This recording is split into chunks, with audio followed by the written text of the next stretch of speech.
자, 문학의 인문학이라는 강좌입니다.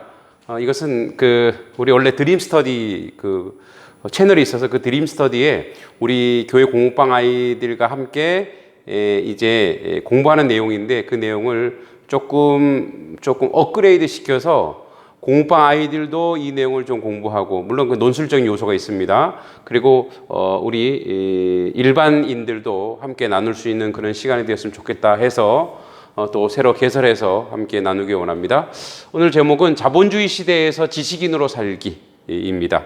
그리고 소설은 바로 윤웅길의 9켤레 구두로 남은 사내라는 그런 제목으로 함께 나누기 원합니다. 우선 윤웅길이라고 하는 작가는 1970년대 굉장히 유명한 작가 중에 하나죠. 그래서 77세이시고요. 지금은 이제 원광대 국문과 교수로 재직 중에 계십니다. 그리고 지금 원광대 국문과 출신이시고요. 한세대 국문과 교수로 재직 중에 계십니다. 우선 이 9켤레 구두로 남은 사내가 어떤 내용인지 한번 내용을 좀 살펴보도록 하겠습니다. 이제 오늘 주제가 그거잖아요. 지식인으로 어떻게 살아가는가 우리가. 자, 이런 내용인데 한번 살펴보도록 하겠습니다. 그래서 우선 여기 나와 있는 인물들을 좀 보겠습니다. 소설은 제일 중요한 게 인물이거든요. 인물. 자, 그래서 첫 번째 인물이 누구냐면 여기 관찰자로 있는 오 선생이 있습니다. 오 선생. 자, 오 선생이라고 하는 관찰자. 이 한 사람이 누구를 관찰하느냐? 이제 한 인물을 관찰합니다. 그 인물은 누구냐면 오늘 권기영 씨라고 하는 사람입니다. 이 사람을 관찰하고 있어요. 자, 이제 오 선생이라는 사람이 오랜만에 이제 이렇게 돈을 모아서 집을 샀어요. 그리고 이제 좀 돈이 좀 부족해서 세를 놓게 됩니다. 그 세에 권기영 씨 가족이 들어옵니다. 그런데 원래 계약했던 날보다 일찍 들어오게 되죠. 그래서 굉장히 좀 의아하고 그리고 속된 말로 좀 정상적인 사람이 오기를 원했는데 또 오 선생 부인이 보기에도 약간 좀 비정상인 것 같고 아이도 많고, 그러나 유독 구두만 빛나는 그러한 사람이 이제 새 살로 들어온 거죠. 이제 그러다가 어떤 사건이 있냐면 이 권기영 씨가 자기 부인이 이제 임신을 하게 돼요. 출산을 하게 돼요. 출산을 하면서 이제 이 권기영 씨 그 초등학교 선생님인데 학교를 찾아와요. 그 학교를 찾아와서 돈을 좀 빌려 달라고 해요. 그런데 이제 학교 와서 당장 10만 원, 그 당시 70년대 10만 원이니까 지금으로 뭐랄까 5, 60만 원 될까요? 그 선생님이 갑자기 그런 돈이 어디 있겠어요? 그래서 지금 없으니까 병원 빨리 가 있으면 좀 내가 알아봐서 좀 조치하겠다 그랬는데 이 사람이 그게 섭섭한 거예요. 그래서 돌아서면서 그래요. 나 대학 나온 사람이요. 그래요. 그래서 못내 이 오 선생이 좀 마음이 걸려서 이제 병원을 이제 이 권기영 씨에게 듣고 이제 부인을 통해서 후속 조치를 취합니다. 그런데 그날 밤에 도둑이 들어요. 그 도둑이 누구겠어요? 바로 이 권기영 씨예요. 도둑이 들어왔는데 아주 구두만 반짝반짝거리고 그리고 이제 집에 들어와서 대단히 그 어색한 도둑질을 합니다. 그리고 돌아갈 때에도 이게 집에 돌아갈 때에도 원래 도둑은 이제 바깥에서 들어왔으니까 바깥으로 가야 되는데 자기 새빵 사는 집으로 하는 거예요. 그러니까 이제 배려하죠. 글로 가지 말라고. 그리고 이제 이 권기영 씨는 돌아오지 않습니다. 그러니까 이런 내용인데, 전체적인 줄거리 이런 내용인데, 이제 우리가 좀 여기서 좀 알아봐야 될 것이 있습니다. 자, 이 권 씨가 가지고 있는 소재가 있는데, 첫 번째 구두가 있습니다. 구두. 구두는 이 사람의 자존심이에요. 자존심. 네. 마지막 남은 자존심. 그러니까 온 몸에서 마지막 구두잖아요. 구두. 근데 이 구두가 몇 켤레나 되느냐? 10켤레나 됩니다. 10켤레. 그런데 우리 오늘 제목이 뭐죠? 9켤레 구두로 남은 사내죠.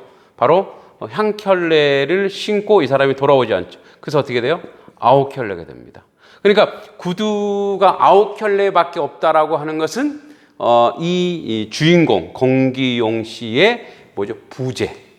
사라짐을 이야기하죠. 그 권기영 씨의 부재는 바로 무엇 때문에 사라지게 되느냐? 자기의 자존심이 상처를 받게 돼요. 그래서 권기영 씨도 대학을 나온 사람이에요. 아까 그랬죠? 나 대학 나온 사람이요. 그리고 오 선생님도 선생님이니까 대학 나온 사람이죠. 그리고 여기 또 하나 인물이 나옵니다.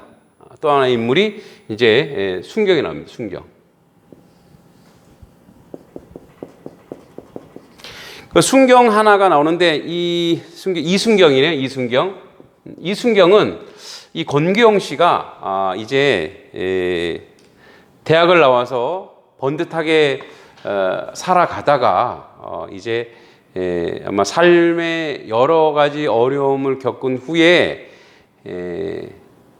이제 그 빈민으로 전락을 하게 되죠. 그래서 빈민으로 전락한 후에 이 사람이 어디로 가게 되냐면 지금의 성남. 그 옛날에 여기가 광주입니다. 광주에 1971년에 8월 10일 날 광주 대단지 사건이 발생합니다.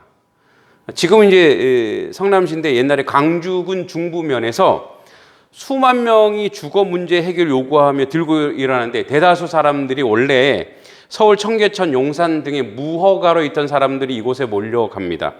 그래서 이제 정부에서 이런 사람들을 판자촌 사람들을 광주군 중부 지금은 성남이죠. 그곳에 반강제 이주시킵니다. 그리고 그 사람들에게 택지를 분양해 주거단지를 만든다는 광주 대단지 개발 사업을 하는데 땅값이 지나치게 높게 평가되었죠.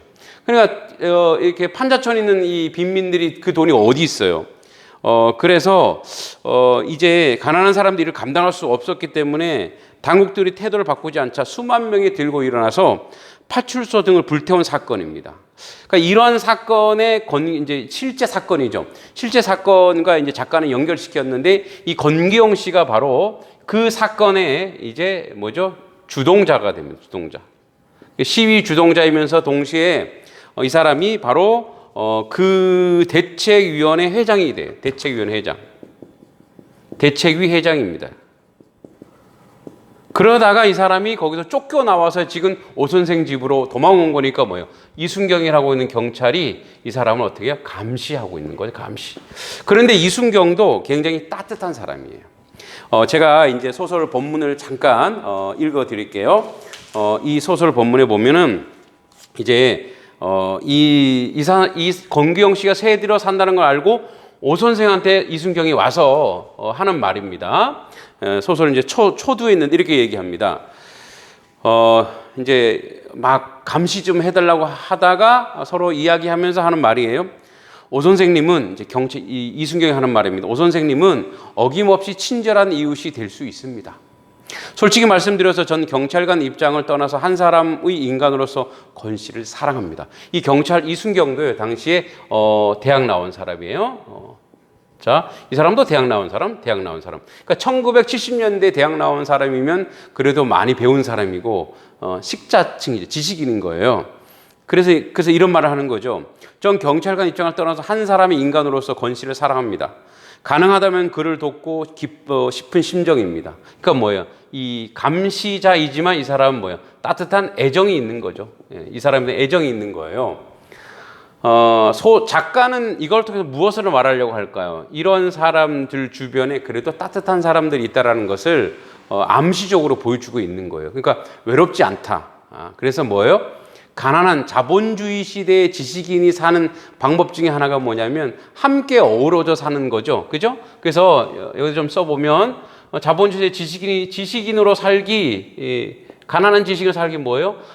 공동체적으로 연대해야 할 수 있다. 공동체로 연대하는 그런 삶을 살 수 있다는 것을 보여주고 있죠. 주변에 이런 사람들이 있어요. 오 선생도 나중에 처음에 자기가 이제 이해관계로 만났잖아요. 자기 집에 들어왔는데 돈도 잘 안 내고 처음엔 무시하죠. 처음에는 오 선생이 이 사람을 감정 무시해요. 그러다가 이 사람의 삶의 내용을 보고 호감을 가져요. 그리고 동정을 하게 되고 그 다음에 결국은 사랑하게 돼요. 이 사람에 대해서. 왜 그러냐? 이 사람도 애정을 가지게 되죠. 자, 왜 그러냐면 자기도 대학 나왔지만 자기는 사실은 이 오 선생은 안주하는 사람이에요. 그러니까 그런 사람을 뭐라 그러죠? 소시민.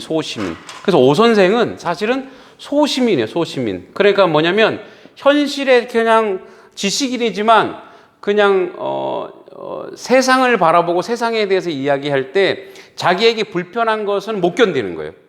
그냥 세상에 대해서 객관적인 평가를 할 수 있지만 간섭하지는 않지만 그래도 나를 불편하게 하는 것은 싫은 거예요. 이러는 거 사람을 소시민이라고 그래요. 그런데 건기영 씨는 뭐냐? 가난하고 모든 걸 다 잃은 사람이지만 뭐예요? 뭐 하다가 잃었죠? 대책위원장. 누구를 위해서? 예, 그 빈민들을 위해서 애쓰다가 뭐예요? 이 사람은 전과자가 됐어요. 그래서 이렇게 감시까지 당해요. 그렇지만 이 사람은 자신은 소시민이지만 이 사람은 어떤 거예요? 그래도 현실을 참여했다. 예, 그래도 진짜 지식인이다.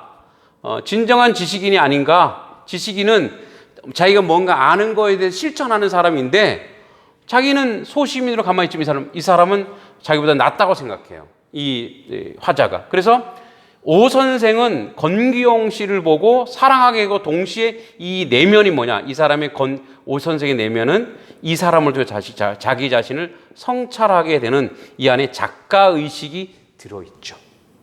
이제 그러한 내용이에요. 그래서 나중에 정말 사랑하게 돼요. 처음에는 무시합니다. 그러다가 나중에 사랑하게 되는 거죠. 또 하나 재미있는 사건 하나 여기 읽어 드리도록 하겠습니다.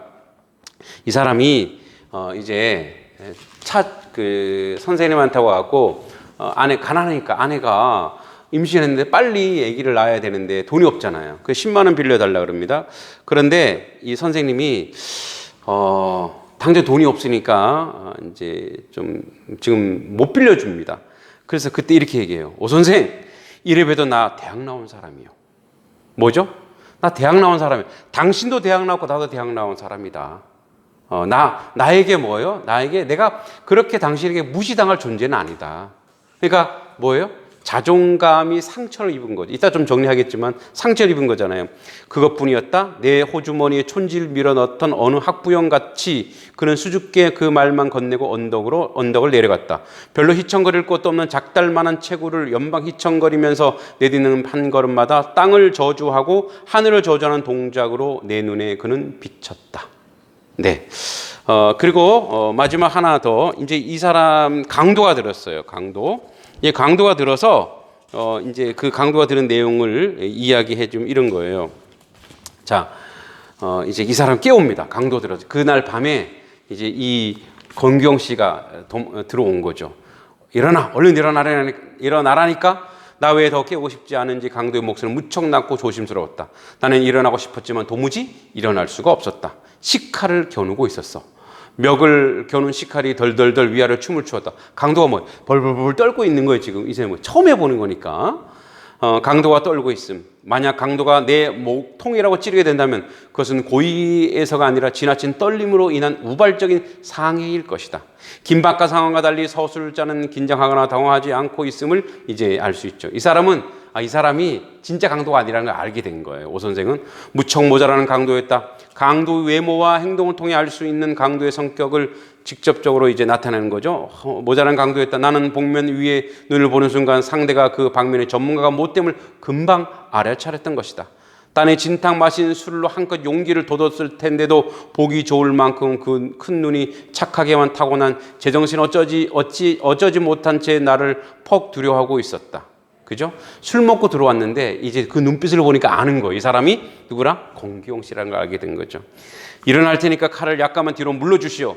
강도로는 내가 시킨 대로 했다. 얼른 내놓으라니까. 내가 다 일어나기도 않기를 기다려 강도가 속삭였다. 하라는 대로 하죠. 하지만 당신은 내가 하라는 대로 해야만 일이 수월할 거요.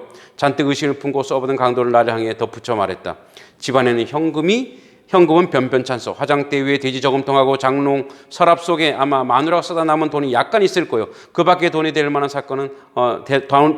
건 당신이 알아서 챙겨가시오. 이렇게 강도에게 돈 알아서 가져가라 이렇게 이야기합니다. 이제 강도가 초짜인데 이 사람이 그렇게 하고 돌아가죠. 돌아가는데 이 사람이 그는 현관에 벗어놓은 구두를 신고 있었다. 그 구두를 보기 위해 전등을 켜고 싶은 충동.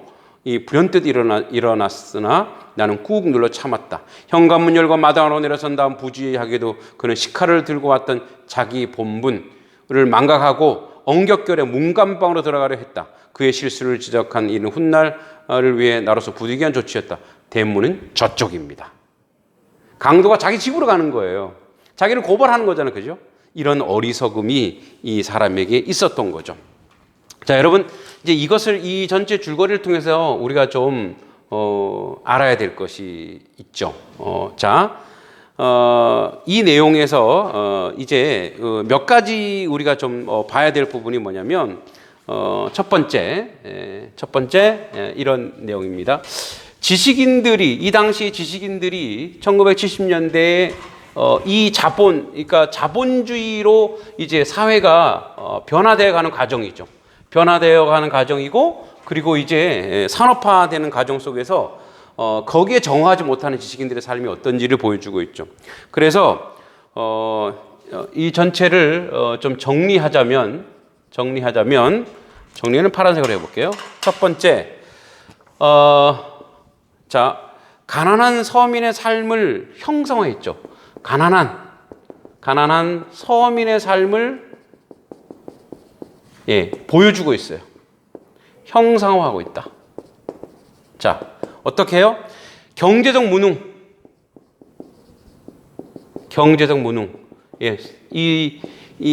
그 산업화 구조 속에서 밀려난 사람들이죠. 이 사람이 이것이 바로 현대 사회의 병증이죠. 그래서 어떻게 경제적 무능 가운데 소외된 사람, 그래서 자존심만 남아있는 구두 하나로 그렇게 살아가는 사람, 이런 사람들. 그래서 뭐예요? 이런 병증이 바로 작가를 성찰하고 이 시대를 우리가 다시 돌아보는, 반성하는 그런 계기가 되는 거죠. 또 하나, 이 사람이 구두는 뭘 상징하냐? 구두라고 하는 것은 마지막 자존심이에요. 그러니까 온 몸에서 마지막 자존심, 그죠? 그 마지막 자존심. 그래서 구두가 10켤레. 그걸 통해서 뭐예요? 이 사람의 삶의 이유인 거예요. 삶의 이유. 왜? 자본주의 사회에서, 돈이 최고인 사회에서 돈이 없는 지식인의 삶의 모습 비참하죠. 그래서 어떻게 해요? 이거 하나 붙잡고 있는 거예요. 이거 하나 붙잡고. 그리고 나 대학 나온 사람이요. 이렇게 고백하고 있는 거죠. 자, 그리고 이 강도 사건 이후에 이런 사람들, 아까 얘기했듯이 뭐죠? 자존감의 연대. 이 상처받은 이 자존감이 주변 사람들, 이순경이나 오 선생을 통해서 연대되고 있죠. 그죠? 그래서 그 연대가 바로 긍휼과 사랑으로 극복하고 있는 그런 모습을 보여주고 있죠. 물론 이 사람은 부끄러워서 도망가기도 했지만 말입니다. 하큘레 구두는 사실은 이 권씨의 부재, 그리고 권씨의 무너짐을 상징하고 있죠. 주제는 뭐죠? 산업사회에 소외된 계층의 비극적인 삶이죠. 주제. 산업사회의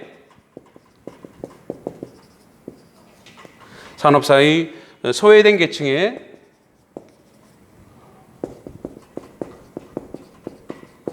비극적인 삶을 그리고 있죠.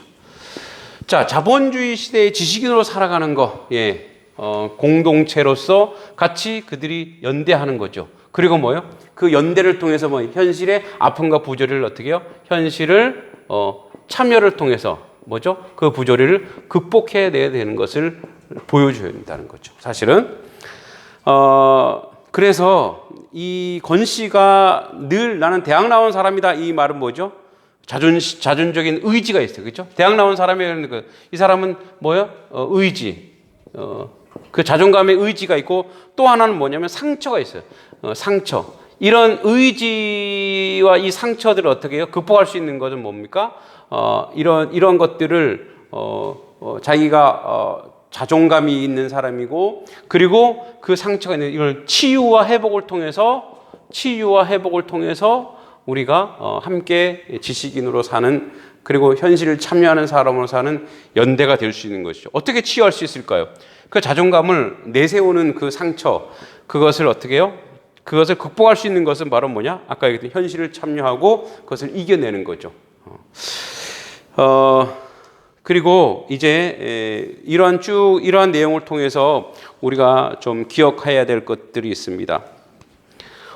우리가 문학의 인문학이기 때문에 우리 현대를 살아가는 사람들, 그리고 지금도 코로나로 인해서 또 지금도 역시 삶의 경제적인 소외 때문에 고통받고 있는 많은 사람들이 있습니다.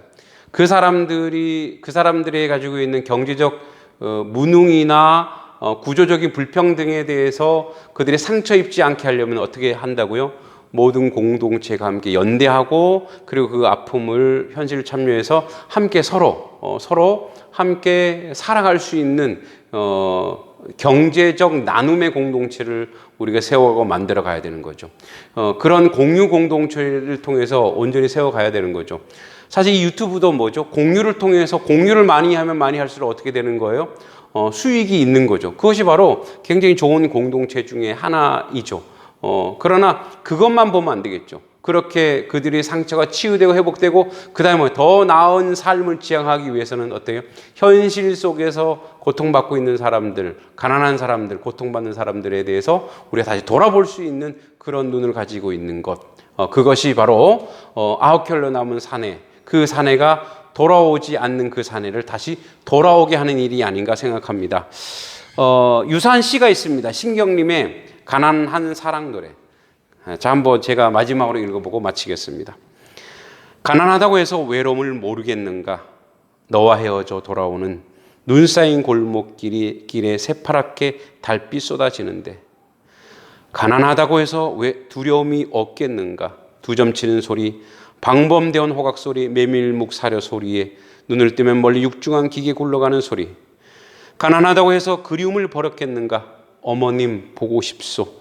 수없이 내어보지만 집 뒤 감나무에 까치밥으로 하나 남았을 새빨간 감바람 소리 그려보지만, 가난하다고 해서 사랑을 모르겠는가? 내버려와 닿던 내 입술의 뜨거움, 사랑한다고 속삭이던 내 숨결, 돌아서는 내 등 뒤에 터진 내 울음, 가난하다고 해서 왜 모르겠는가? 가난하기 때문에 이 모든 것들을 버려야 한다는 것을 1997년에 쓴 시이기도 하고요. 이 부제는 뭐냐? 이웃의 한 젊은이를 위하여라는 노래입니다. 아마 이곳의 농촌 출신의 가난한 노동자를 위해서 신경림 시인이 쓴 시로 알고 있습니다. 이런 따뜻한 마음, 이 시인처럼 우리 주변에 경제적 소외를 당하는 사람, 아픔을 당하는 사람을 돌아볼 수 있는 풍성한 마음이 바로 지식인의 마음이 아닌가 생각합니다. 우리 아이들이 공부하고 있는 그런 소설을 통해서 우리의 어떤 사고나 인문학적인 마음들, 인문학이 필요한 것은 무엇일까요? 사람을 돌아보고 사람 사는 세상을 한번 만들어 가자는 것 아니겠습니까? 이것을 통해서 그렇게 나눌 수 있는 시간이 되었으면 좋겠습니다. 고맙습니다.